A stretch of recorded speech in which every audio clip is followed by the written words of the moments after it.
Assalamualaikum warahmatullahi wabarakatuh. Nama saya Mukal Miftah Maulana dengan NIM 124210009, program studi teknik lingkungan. Ingin mempresentasikan perencanaan TPA di Sidoarjo untuk menyelesaikan ujian akhir semester TPA matkul perencanaan TPA dengan dosen pembimbing Bu Elsa Rosida, STP MIL. Terima kasih sudah membantu saya di semester ini. Baik, langsung saja.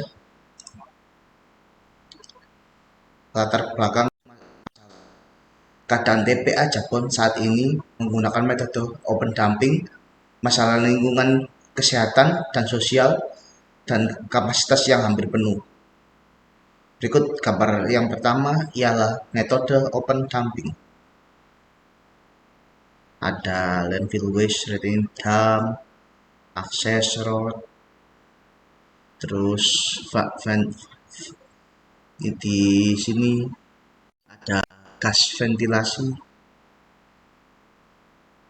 lalu banyak ada kantornya juga, ada buat lindi, dan ada treatment lindi juga. Ya, gitulah. Next, untuk deskripsi TPA Jabon. TPA Jabon yang dikenal dengan nama TPA Griyo Mulyo dibangun dengan anggaran 384 miliar rupiah di atas lahan seluas 29 hektar. TPA ini memiliki kapasitas 1.650.000 liter meter kubik dan mampu menampung sampah hingga 450 ton per harinya. TPA Griyo Mulyo melayani 157 titik angkut termasuk 96 TPS 3R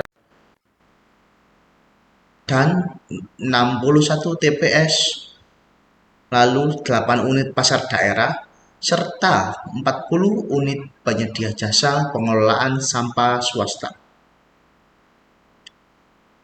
Ya, berikut adalah gambar 2, tata letak dan gambaran umum di TPA Griyo Mulyo, Kabupaten Sidoarjo. Yang pertama, ada bangunan trafo, lalu ada jembatan timbang untuk menimbang sampah, lalu yang paling atas sendiri ada C, gerbang pintu masuk. Iya C. Nggak, sama administrasi dan UMS. Yang di D nomor 4 yaitu ada rumah kompos. Dan yang nomor 3 ada E, area pemilihan. Dan di depannya rumah kompos juga ada bengkel. Dan di samping kirinya ada C, menara air. Sama ada SPBU. Sama hanggar. Lalu untuk di F nomor 6 ada step pertama dan step kedua. Lalu di sebelahnya lagi ada F, step yang ketiga. Dan yang merah itu yang 5.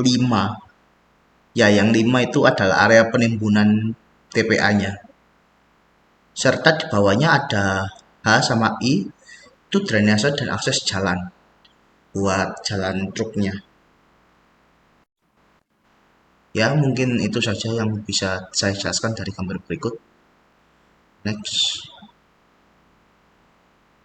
Untuk inovasi yang diterapkan di TPA Griyo Mulyo antara lain adalah Badan Layanan Umum Daerah atau disingkat BLUD. TPA pertama di tingkat kabupaten atau kota yang berbentuk BLUD. Dan yang kedua, produksi bahan bakar jumputan padat BJP mampu memproduksi biomasa sampah sesuai spesifikasi dari PLN. Yang ketiga adalah pentarifan elektronik. yaitu sistem tarif berbayarlah sesuai yang dibuang, yang berbasis elektronik. Yang keempat adalah ada formula anti bau sampah Ekolindi, yaitu inovasi untuk mengatasi bau sampah. Next, identifikasi kebutuhan TPA. Yang dibutuhkan adalah kapasitas untuk 20 tahun yang akan mendatang. Yang kedua, teknologi ramah lingkungan. Yang ketiga, lokasi yang tepat. Next, pemilihan teknologi yang tepat ialah menggunakan sanitary landfill. Yang pertama, keuntungannya meningkatkan dampak lingkungan. Yang kedua, area yang dirancang berlapis, geomembran, tanah liat, dan lapisan drainase. Yang ketiga, sistem pengelolaan lindi atau kolam penampungan ditambah sistem pengolahannya juga.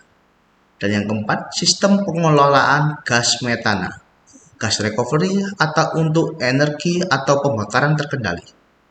Berikut ialah gambar sanitary landfill yang ada itu lapis-lapis di pojok kiri atas, ada topsoil yang paling atas, yang lapisan kedua ada sand atau pasir, yang ketiga clay atau tanah liat, dan garbage buat sampah.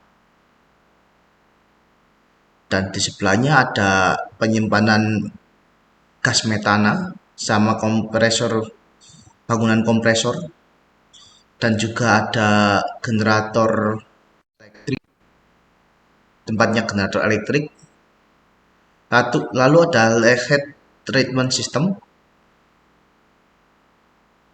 dan ada pojok kiri itu ada pendeteksi bocoran gas metana. Untuk pipa-pipanya juga banyak itu, dan juga berlapis-lapis. Nanti ada sampah. Yang kedua ada pasir, ada garis sintetis, mungkin ya lapisannya itu. Lalu pasir lagi, lalu tanah liat, dan subsoil. Saya lupa subsoil itu apa. Dan leachate pipa lindinya dialirkan ke storage tank, lalu di treatment di leachate treatment system. Dan juga ada groundwater monitoring agar kita tahu air tanahnya bagus apa enggak. Ya, mungkin segitu saja penjelasan dari saya. Next, untuk pemilihan teknologi yang tepat ialah menggunakan waste to energy (WT). Yang pertama, mengubah limbah menjadi energi. Yang kedua, cocok untuk wilayah dengan banyak sampah non-organik. Nomor ketiga, ada bangunan fasilitas pembakaran terkendali, insinerator. Yang keempat, tambahan pembangkit listrik tenaga limbah jika memungkinkan. Sebentar.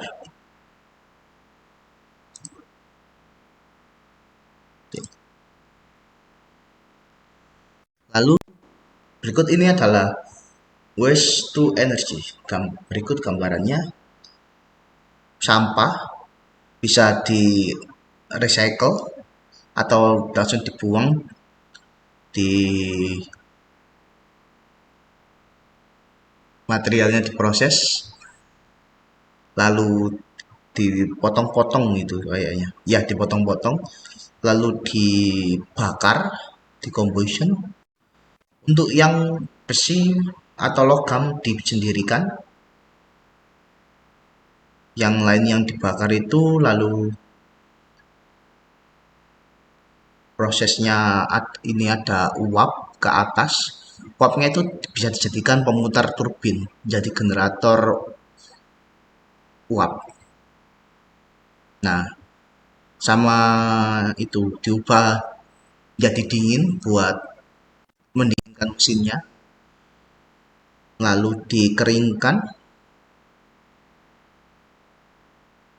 terus Eh, ada juga yang besi tadi juga dijadikan landfill. Ya, sepertinya begitu. Water vapor ini apa ya? Saya kurang tahu juga. Next, pemilihan teknologi yang tepat selanjutnya adalah composting. Untuk limbah organik, yang pertama untuk limbah organik menghasilkan yang kedua untuk menghasilkan kompos untuk digunakan kembali, yang ketiga sertakan area untuk pemilihan pencacahan dan fermentasi. Ya, berikut ini adalah gambar mesin pengayak dan pemilah sampah. Ya, saya kurang tahu jelasnya ya, ya seperti itulah. Kriteria lokasi ideal. Yang pertama, penentuan lokasi berdasarkan pilih area dengan tanah stabil dan tidak rawan longsor. Hindari daerah dengan risiko kebocoran ke air tanah. Yang kedua, hidrologi. Berdasarkan hidrologi, pastikan lokasi jauh dari badan air seperti sungai atau danau. Sistem drainase memadai untuk pencegahan genangan. Yang keempat, berdasarkan aksesibilitas. Yang pertama, dekat dengan jalur transportasi utama. Dan yang kedua, mudah dijangkau kendaraan besar. Untuk yang dampak sosial dan lingkungan, yang pertama, hindari daerah padatan penduduk. Yang kedua, sediakan zona penyangga atau green belt. Yang ketiga, minimalkan konflik dengan masyarakat.